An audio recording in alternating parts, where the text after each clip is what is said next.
தமிழ்நாட்டுக்கும் கர்நாடகாவுக்கும் இடையிலான மிக முக்கியமான காவிரி பிரச்சனையில் ஒரு முக்கிய அரசியல் நகர்வு நடக்க இருக்கிறது. தமிழ்நாட்டு முதலமைச்சர் ஜோசப் விஜய் வரும் ஆகஸ்ட் 3ஆம் தேதி கர்நாடகா செல்ல உள்ளதாக தகவல் வெளியாகியுள்ளது. அங்கு கர்நாடக முதலமைச்சரை நேரில் சந்தித்து பேச்சுவார்த்தை நடத்த உள்ளார். இந்த சந்திப்பில் அதிகம் பேசப்பட இருக்கும் விஷயம் மேகதாது அணை திட்டமும் காவிரி நீர் பங்கீடும். ஏற்கனவே தமிழ்நாட்டு சட்டமன்றத்தில் மேகதாதுவில் அணை கட்டக்கூடாது என்ற தீர்மானத்தை முதலமைச்சர் விஜய் முன்மொழிந்து நிறைவேற்றியிருந்தார். அதே நேரத்தில் கர்நாடக அரசு குடிநீர் பற்றாக்குறையை காரணம் காட்டி தமிழ்நாட்டுக்கு தேவையான அளவு தண்ணீர் திறக்க முடியாது என்ற நிலைப்பாட்டை தொடர்ந்து வலியுறுத்தி வருகிறது. இதற்கிடையில் இந்த ஆண்டு மழைப்பொழிவு குறைவாக இருப்பதால் டிஸ்ட்ரஸ் இயர் சூழல் உருவாகியுள்ளது. இதனால் காவிரி நீர் விவகாரம் மேலும் முக்கியத்துவம் பெற்றுள்ளது.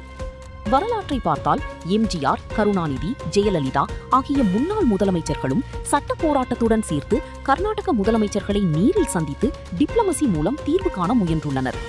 அதே பாதையில் பல ஆண்டுகளுக்கு பிறகு கர்நாடக முதலமைச்சரை நேரில் சந்திக்க செல்லும் தமிழ்நாடு முதலமைச்சராக ஜோசப் விஜய் இருக்கிறார் என்பது இந்த பயணத்தின் முக்கியத்துவமாக பார்க்கப்படுகிறது.